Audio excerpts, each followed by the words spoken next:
আজকে যে বিষয়টা নিয়ে কথা বলবো সেই বিষয়টার শিরোনাম আমি এভাবে দিয়েছি, নীল দর্পণ। আপনারা কি ব্লু ফিল্মসের নাম শুনেছেন? শুনেছেন? এই ফিল্মসের নাম ব্লু হলো কেন? এটা নীল ছবি কেন? আকাশ সংস্কৃতি কেন? তো এটা নিয়ে পড়াশোনা করতে গিয়ে দীনবন্ধু মিত্রের নীল দর্পণের কথাটা মনে পড়ল, যে 1860 সালে তিনি এই উপন্যাস বা নাটিকাটা লিখেছিলেন, যেখানে ওই ইংরেজদের একটা চরিত্র তিনি ফুটিয়ে তুলেছিলেন, যে তারা বাংলার এবং ভারতীয় উপমহাদেশের নীল চাষিদের উপরে নির্যাতনের স্টিম লড়াই চালিয়েছিল। তখন নীল বিদ্রোহের সূচনা হয়। তো সেই সভ্যতাই, সেই একই সভ্যতা, ওই পশ্চিমা সভ্যতাই 1890 সাল থেকে, 90 বা 96 এই সাল থেকে সারা বিশ্ব জুড়ে একটা নতুন দর্পণ চালু করে দিল। এর নাম ব্লু ফিল্মস। এটাকে আমরা বলি পর্নোগ্রাফি বা ব্লু ফিল্মস। এখন পর্নোগ্রাফির সাথে পরিচিত না এমন হাজারে একজন ব্যক্তি খুঁজে পাওয়া যাবে না। ঠিক আছে? বাংলাদেশের পরিসংখ্যান বলছে যে বাংলাদেশে স্কুল পড়ুয়া প্রায় 77% ছেলে মেয়ে পর্ন দেখে। এটা আমার কথা না, আপনি গুগল করেন, এবং দিন দিন মেয়েদের পর্ন দেখার প্রবণতা বাড়ছে, এটা লেখা আছে। শুধু তাই নয়, ওই 1896 সালের দিকে তারা যখন পর্নোগ্রাফি ছড়িয়ে দেয়, মাত্র 7 মিনিটের একটা ভিডিও তারা প্রকাশ করেছিল। ঠিক আছে? এবং তার নামও তারা দিয়েছিল, আমার নামটা ঠিক খেয়াল নাই, আর আমি এগুলো ফিল্মস দেখিনি, আমি গুগলের নামটা দেখেছি কি নাম ছিল।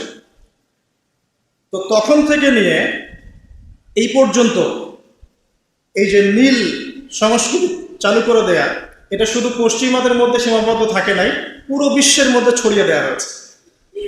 এবং আপনি পরিসংখ্যান দেখবেন যে এই নীল সংস্কৃতিতে সবচাইতে বেশি যারা পারদর্শী তারা হচ্ছে মার্কিন যুক্তরাষ্ট্র।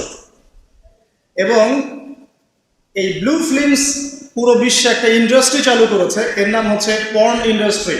ঠিক আছে? এবং আপনি এবার শুনলে অবাক হবেন যে এই পর্ন ইন্ডাস্ট্রি প্রতি বছরে 97 বিলিয়ন ডলারের ব্যবসা করে।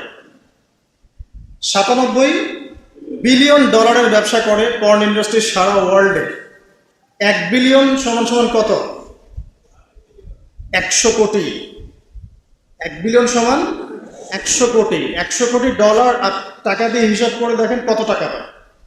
97 বিলিয়ন ডলারের ব্যবসা হয় প্রতি বছর এই পর্ন ইন্ডাস্ট্রির মধ্য দিয়ে। এবং এই ইন্ডাস্ট্রির ফিল্মসগুলো হলিউড বলিউডের চেয়ে বেশি শ্যুট করা হয়। এবং আমেরিকার লস অ্যাঞ্জেলেস নামক একটা জায়গা আছে না, এটাকে বলা হয় পর্নের স্বর্গরাজ্য। মানে এখানেই সব পর্নের শুটিংগুলো আগে হতো। একটা পর্যায় থেকে সেখান থেকে সরিয়ে ক্যালিফোর্নিয়া নিয়ে আসা হয়েছে। কখন সরানো হয়েছে? যখন সেখানকার প্রশাসন একটা আইন জারি করলো। কি আইন জারি করলো? যে এখানে শুটিং করতে হলে বাধ্যতামূলক ব্যবহার করতে হবে।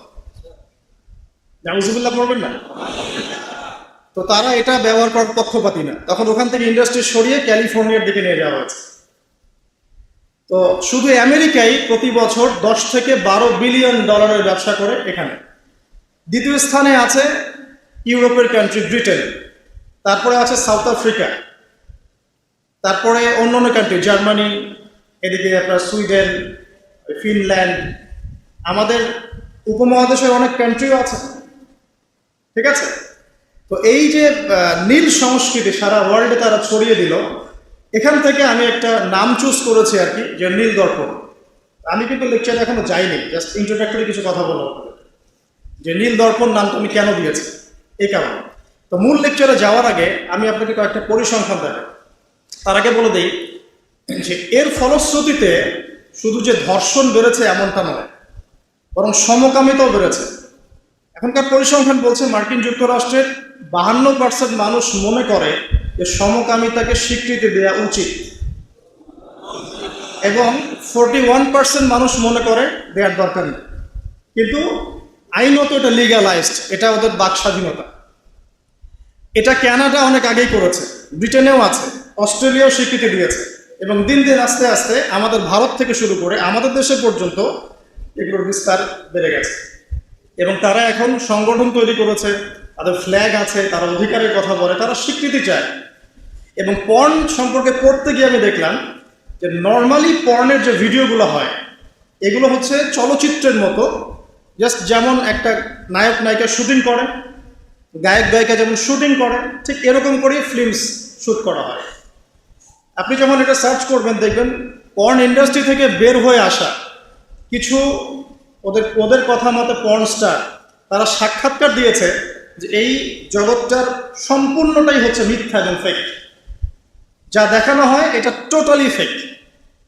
এবং কোনো কোনো ক্ষেত্রে তাদেরকে বাধ্য করে জালের মধ্যে ফেলে এই ইন্ডাস্ট্রির মধ্যে অনুপ্রবেশ করানো হয়, যেখানে ওদের কোনো ইচ্ছাও থাকে না।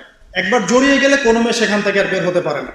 শুধু তাই নয়, যখন তাদের শরীর কাজ করে না তখন তাদেরকে উত্তেজক এমন কিছু পদার্থ দেওয়া হয়, এমন কিছু হাইপার ডোজ মেডিসিন দেওয়া হয়, যার ফলশ্রুতিতে তারা ব্যাক টু ব্যাক দেখা যায় যে অনেক লম্বা টাইম তারা নাকি পারে না।